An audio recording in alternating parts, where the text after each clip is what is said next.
3五歩に同歩なら4六銀と。で、4五歩に3五銀というのが私の今回のね、狙いだったんですね。皆さんこんにちは。日本将棋連盟棋士七段の村中修司です。今回はですね、将棋王座で指しました対局の解説編をお届けいたします。今回私が先手番で矢倉を目指しまして、相手の方がね、雁木で対抗するということで、近年のね、居飛車戦では非常に多く見られる構図に進みました。雁木に対するね、攻略の仕方、どういったあたりに注意してね、進めていけばいいのかといったあたりも含めまして、丁寧に解説していきます。ぜひぜひ最後までごゆっくりお楽しみください。はい、ではね、早速対局の方を振り返っていきたいと思います。本局、私の先手番で7六歩、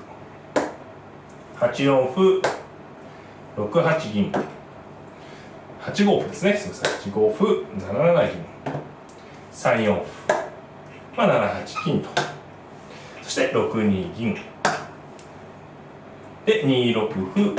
そうですね、ここが一つ、分岐点でね、相手の方は本局は3二金だったんですけれども、4二銀と上がって2五歩に3三銀と上がればね、矢倉の形に進んだんですけれどもね、本局は3二金だったので、2五歩とついてね、この時に銀で角の頭をね、守ることができないのでね、これでちょっと矢倉になりにくい格好と言えますね。実際は2五歩に対して3三角と角で受けてきました。で、私の5六歩、6四歩、4八銀、4二銀、そして、7九角、6三銀に、6九玉と。そうですね、先手の私としてはね、角をこう引かずに、このね、銀を出てくるような指し方もあるんですけれども、これですと急戦調の将棋になるんですけどね、ただ本局は角を引いて、こういうこちらのね、引いて使う方が圧倒的にね、相手が角で、後手がね、3三角で受けてきた場合には引いて使う将棋の方が圧倒的に多いですね。で、ここでね、相手の方が4四歩とついたんですね。この4四歩がね、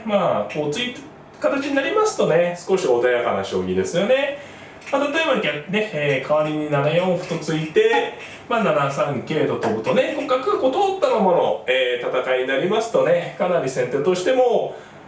警戒が一つね、必要になるんですけど、実戦はね、4四歩と止めたのでね、こう止まりますと少しね、安心してね、駒組みができます。4四歩に対して私の方は、3六歩とつきまして、4三銀に3七銀とね、ちょっとね、先手番ですしね、この手ではね、5八金、6六歩、6七金右とね、どんどん囲っていく指し方もあるところでね、守備、ね、守りが好きな方はこちらの指し方がおすすめですね。角道が止まってますから、こう矢倉に組んでもね、簡単に、先手陣がね、攻略されてしまうということもありませんので、これですとじっくりとした戦いですね。本局は3七銀と上がってね、角頭をね、狙う指し方を目指しました。はい。で、この時に相手の方は5四銀右とね、上がってね、実はね、以前の将棋王座動画でね、4六銀と出てね、3五歩と狙うという指し方をやったんですけれども、今回のね、本局の場合はですね、5四銀右と一手相手の方の銀の進出が実は早いんですね、その時の将棋とね、その将棋とね、ぜひ見比べていただきたいんですけれども、これに対してね、4六銀と出ますとね、4五歩と疲れてしまってね、せっかく出た銀をすぐ下がる感じになってしまうので、ちょっと先手としては面白くない。ということで私は5四銀右に対してね、ちょっと手筋ですね、3五歩と、仕掛けたんですよね。もちろんこれも5八金とかね、もうちょっと様子見る手もあるところなんですけれども、積極的に3五歩と。これはですね、スピード感があるんです。リスクはもちろんありましてね、同角と取る狙いではなくてですね、同歩に4六銀と出るってことなんですよね。突き捨てておいてから出ると。そうするとこれ一番うまくいったんですけど、4五歩とついてきた時に手順に突き捨てると3五銀と出ることができると。これね、ぜひ部分的な手筋なんでね、これ使えるとすごくうまくいくとすごく爽快な手順なんですよね。これで例えば銀を追ってきたら2四歩とつけば、斜め棒銀のね、成功形ですよね。同歩なら同銀でいいですし、3五歩には2三歩成で破れますね。ここうまくいけばね、一番いいんですけれども、繰り返しになるんですけどね、銀を出るタイミングを、突き捨ててから出るのがとってもミソで、銀出て疲れてね、4五歩と疲れてから、これはね、当然ですけど、3五歩とついてもね、これは銀を取られちゃいますから大失敗となるということで、3五歩に同歩なら4六銀と。で、4五歩に3五銀っていうのが私の今回のね、狙いだったんですね。ただね、ちょっと最初リスクがあるって言ったんですけど、こう先付けすることによってね、3六歩のような反撃が生じるんですよね。生じというのはね、こちらも必ずいいということもなくてね、いいとこ悪いとこありまして、こう、ね、突き捨ててから出るとつく手がありまして、これに対してね、3五銀とね、こう勢いよく行きたくなるんですが、そうすると3七歩成とね、成られて、同桂に3六歩と。これがね、非常に先手としては嫌な手ですね。2四歩とついても先に飛車取りでね、桂馬を取られて、そしてね、王様これ場外ですからね、3七歩成とここにと金を作ると非常に王様に近いので、これは先手は困ってしまいますね。ですので、実戦でね、私もし3六歩と伸ばされた場合にはですね、3五銀と出るのではなくて2六飛車と、この手が、手筋になりますね。ちょっと途中下車のような手でね、ちょっとやりにくいんですけれども、こうやることで、4五歩には3五銀と出まして、今度3七歩成には同桂。で、3六歩が打たれないという理屈ですね。3四歩と打ってくれば、2四歩と突くと。今ご覧いただいて、ちょっと紙一重の手順なんでね、そういう意味で、3五歩と先に突く手はね、リスクがあるよっていうのはそういうことですね。もちろんこの手順もあったと思うんですよね。銀出て3六歩、2六飛車。この時に例えば3四銀出るとか。後手の対応としてはですね。で、3六飛車なら、場合によっては2五銀と出るとか。こういった指し方も有力だったかなと思います。本局ね、相手の方はね、同歩、4六銀の展開をおそらくね、嫌ったのでしょうね。4五銀と出てきてね、これちょっとひねった受け方ですね。4六に銀は出させないよと。で、私のは3四歩と取りまして、これもね、上がるか引くか2択だったと思うんですけどね。本局は引くだったんですが、上がりですとね、5歩と突いておく予定でした。こう突いておいてね、ちょっとこの角銀銀の形がね、後手からするといびつなんですよね。すぐには何もないかもしれないですけどね、ちょっとこの銀が、場合によっては取られそうな、例えば5八飛車回って4六までいけばね、すぐ捕獲できる格好になりますしね、ちょっとね、不安定と、見たのかもしれないですね。本当か同銀引きと。ただこれでね、3六銀と立つ形が先手としてはね、味のいい形なので、先手もまずですよね。この銀にこう圧力かけましてね。で、後手をここで7四歩と。で、4五銀もね、有力でしたね。4五銀と出て、同銀なら同歩。ただ3五銀と出る手がありますかね。3四歩なら、やはり2四歩ということで。この辺りね、非常に後手の方もね、角の頭狙われて、一番雁木のね、泣きどころなので、結構神経使うところですよね。実際は7四歩とついて、これで3五歩ですとね、4五銀とかわす手があってね、これは先手もなかなか大変なんですけれども、実戦はここで3七桂と。これ頑張った手ですね。次に3五歩と打てば銀が取れると。で、後手もね、ここで、3五歩と打って勝負できればいいんですけど、同銀、同銀、同角の時に、もう一手ね、3六、もう一歩あれば3六歩でいいんですけど、歩がないんでね、3六銀で3八金という感じを受けてね、こう1五角出るような手もあるんですけど、例えば2六銀とか、丁寧に受けられる時にちょっと駒が足らないですかね。後手も先手もかなり気持ち悪い格好になるんですけどね。なのでね、対局中の時にちょっと3六銀危ないかもなーって言いながら言ってたのはね、この3五歩と1五角の組み合わせがあることだったんですけど、実際はね、5二銀と引いたんでね、これで穏やかな感じですね。で、3五歩と打ちまして、4三銀引きとね、引かせてね、これ非常にいい形なんで、この辺り先手不満なしですかね。で、4六とついて、これ欲張った手ですね。欲張った手というのは、4六に角出れば、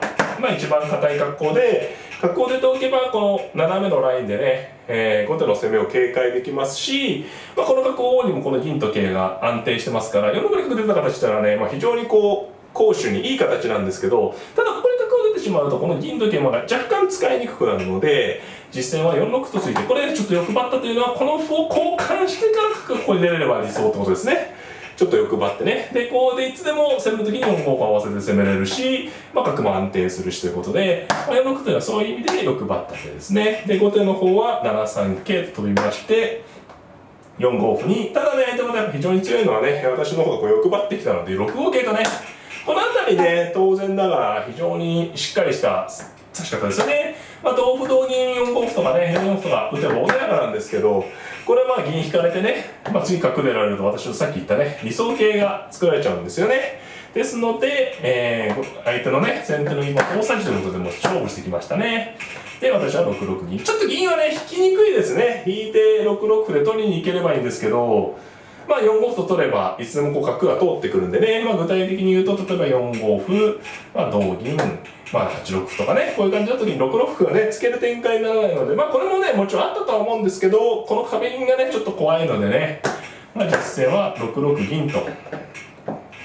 上に上がりました。それに対して、後手は8六歩、そうですね、こうなってね、同歩、同飛車と。で、8七歩に7六飛車。そうですね、これも引く手もあったと思うんですけどね、引くとやっぱり4六角が嫌だったんでしょうね。こう狙われた時に、やはりこの角が安定していて、この歩取られちゃうと、この桂馬がね、取られちゃうのでね、まあちょっと、ということで、7六飛車はね、勝負手ですね。ただ、後手の方はね、金が6一にいますので、こう飛車に対してはある程度強いんですよね。先手が飛車を持っても、こう王手で打てる格好じゃないんでね、そういう意味でこう踏み込みやすかったと思いますね。で、8六飛車に対して、7六飛車に対してね、ここは先手もね、難しいとこですね。1分あれば7七歩で、こうね、飛車が取れるんですけど、その歩がね、ここで取れるんですけど、ここで取ると、この後ろにいる角がこう働いてきましてね、これで7七歩と打つと、まあこれもあったと思うんですけど、6六ね、まあ飛車どっちですかね、6六角、まあ飛車でしょうか、どちらか取ってね、角もあると思うんですけど、同歩同角とね。これはね、結構先手もね、まあ嫌な格好ですよね。まあ飛車で角で取るとこういう格好で、最後飛車が残ってこういう格好ですね。王手飛車あるんですけど、先王手なんでね。これは先手もね、かなり怖い格好ですよね。なので、まあ一歩手に入れて7七歩打つ形を作りたいんですけど、4四でね、取ってしまうと、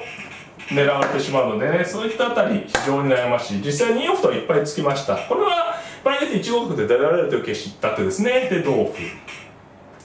そして、5八金とね、上がりました。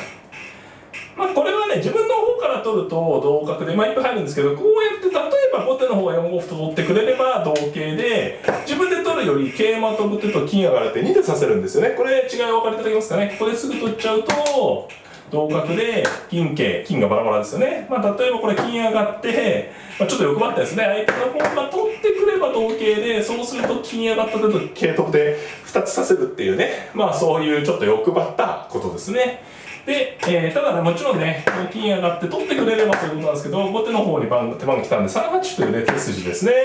まあこの辺り非常にやってる方もしっかりしてますね。声優男子の方でね。まあこれもね、なられる手がめちゃめちゃ厳しい手ではないんですけれども、飛車のむしろね、飛車の動きが止まってるんでね、やはり4四歩から飛車を逮捕した時にね、飛車の動きがないのがちょっと怖いんですよね。で、私は同飛車と取りました。そして4五歩と取って。で、ね、もうここで私もいよいよね、勝負に出ましたね、4五桂。まあ怖いんですけどね、5五歩とついても、まあ、例えば同角と取る手すらあるんですよね。同銀なら3六飛車とね。だから結構全てを止めるのは難しいということで、もう4五桂で、勝負に出ました。これですともう収まらないですね。相手の方も当然6六角と勝負して、まあこの強襲がどれぐらいね、先手陣にダメージを与えるかっていうのは勝敗を分けますね。まあ、これ同飛車ですと6七金右なので、後手は6九銀、4九銀と打ってきました。で、4八飛車、5八銀成。この辺りね、私はもうしょうがないですね、同飛車。まあ、言いなりですけど、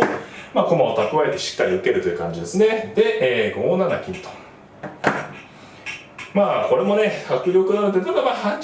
歩と打つような手もありましたかね、ここはね。この手もちょっと怖かったんで、こちらは私としては嫌だったですけどね。まあ、同金なら6七金とね、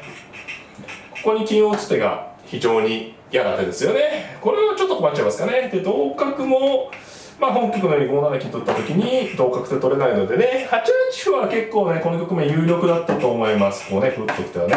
桂馬を取れば桂馬を取るといった感じでね。まあ実際5七金だったんですけど、まあ同角と取って、同桂成、同飛車と。まあ一応ね、こうすっきり角は取られて怖いですけど、後手のね、攻め駒をこう、少しずつね、減らしていって、一応今のも2枚替えなんでね、先手が駒得になってるので、ちょっとね、5七金は強引だったかもしれないです。そして、4六角とね、まあもちろんこれで香車をね、取り返せるのも大きいんですけどね、4七飛車、1九角成と。まあこれでようやく、まあ後手の攻めが一段落といった感じなんですけどね、まあここで私は、6七銀とね、埋めました。まあ攻め合いもあるんですけど、やっぱ一回埋めとくと。で、7五飛車と引いて、はい、すみません、4六歩と言ってあったんですね。4六歩と打って、2七飛車。で、7五飛車。まあここで5桂と打ったんですけど、シンプルに王手飛車取りもあったと思いますね。8四歩と打っとく手もあったと思います。実際は5桂と打ったんですけれども、それに対してね、1八馬と。車を狙ってきまして、これからというかね、非常に際どい終盤戦になっていけますね。飛車取りでこれね、逃げる場所が難しいんですよね。しかもこの銀を取るというのが王手になるんで、この辺り際どい勝負ですね。実戦は1八馬に対して4三桂ならずのね、王手は先手ということで、王手で銀を取りました。同銀ならね、5三桂成となる手がありますので、相手方同金と取ったんですけど、それで2四飛車とね、走りまして、これもね、気持ちのいい手なんですけど、後手の次の3六馬もね、絶好の一手なんでね、王手しながら銀を取ってね、王手ですかね、7九玉と取って、ここは際どい勝負だったと思いますね。ただ先手の方のね、2一飛車成が結構王手でやっぱり大きな手なので、後手もここで厳しい手がないとしんどくてね、実際ちょっと指す手難しかったですかね。王手飛車取りがあるのが大きくて、ちょっと4七歩成のような手ではね、こうなっても響きがないんでね、2一飛車成あるいは8四角の王手飛車取りで、これは先手がいけるでしょうね。7六桂と打ってね、これもなんていうんですかね、攻撃態勢の手筋なんですけれども、2一飛車成がね、やはり大きな王手ですね。これね、飛車成ってね。で、4一歩は2歩で打てないので、6二玉と上がったんですが、8四角とね、王手飛車取りを打ちまして、7三銀と打てば、7五角でね、銀を1枚使わせてるのが大きいのでね、実戦は、7三香と打ったんですけれども、7六銀と取りまして、同飛車に7七歩と、そうですね、ここでようやく、優勢がはっきりしてきましたがね、角はこう効いてますんで、6六飛車と寄れないのでね、で、銀2枚で6九銀と打っても、飛車を取られた時にね、7八銀成同玉で駒が足らないんですよね。で、飛車を取られてしまうと7三角成から後手の王様に詰めろがかかってますので、なのでね、こう飛車が結局、寄れればいいんですけど、7五飛車と引いたんですけどね、これですとね、先手玉に響きがないので、ここではっきりね、私が優勢になったかなと思います。実際は6八二銀取ってね、ここからは、決めに行く感じですね。7二銀と受けたんですけど、8三金とね、勝の攻めで、同銀でしたら7三角成で詰みで、金がないんでね、これ受けがないんですよね。ここに足す駒がないのでね、実戦は6三玉と、上に入れたんですが、7三金とね、平凡にこう一方としていきまして、同銀成と破りましてね。で、5四玉ね、で、7五角と飛車を取る手がね、ぴったりですよね。で、同歩でしたら、5五飛車、4四玉、2四竜の形でね、即詰みがありますので、4五馬とね、引いたんですけれども、5五銀と打ちまして、局面ははっきりこれで勝ちになりましたね。同馬と取るしかなくて、同歩に、4五玉と逃げたんですけど、2六竜と竜を引きつけてね、いろいろ王手していくうちにね、後手の強力な馬と飛車を消しましたので、持ち馬はね、飛車角豊富ですし、これははっきり勝ち取れました。ただね、実戦では秒がね、もう残り時間がかなり迫っていたんでね、しっかり捉えられるかというところでね、実際相手がここで長考されたんですけどね、ちょっと両方から桂打つ手、あるいは角打つ手がね、あちこちからありますので、ちょっと桂は難しかったかなと思います。実戦は、5七金と。こちら側をね、防いだんですけれども、ここから即詰みですね。3六角と打ちまして、王様を引けば2四竜から4五飛車と打てば詰みですね。で、実戦は5五玉と寄ったんですが、4五飛車と王手で打ちまして、玉を引けば5五香で詰みですね。で、王様は上がったんですが、4八桂と打ちまして、同金に5七歩と打ちまして、で、同玉の一手に6八金と、最後はぴったりですね、角の威力、飛車が大馬の威力でね、5六玉と逃げたんですけど、5七香と、打ったところで投了となりました。最後はね、一手詰めなので、投了もやむを得ません。はい、いかがだったでしょうか。今回はですね、将棋を指しました対局の解説編をご覧いただきました。雁木戦法に対してね、角の頭を攻めるというのはね、攻略のポイントになるんですけれども、それに対してね、雁木側が角の頭をこう攻めさせない、攻めたい先手と守りたい後手というね、構図で、途中でね、ご覧いただいた通り、雁木側からはやはり角筋を生かした反撃策というのがね、矢倉側からすると脅威になってきます。それに対する対応というのがね、一つこう勝敗を分ける境目になるかなと思いますので、そういったあたりをね丁寧に受けていただく、今回の動画をご覧いただいてね、皆様の実践の参考に、ね、なればなと思っております。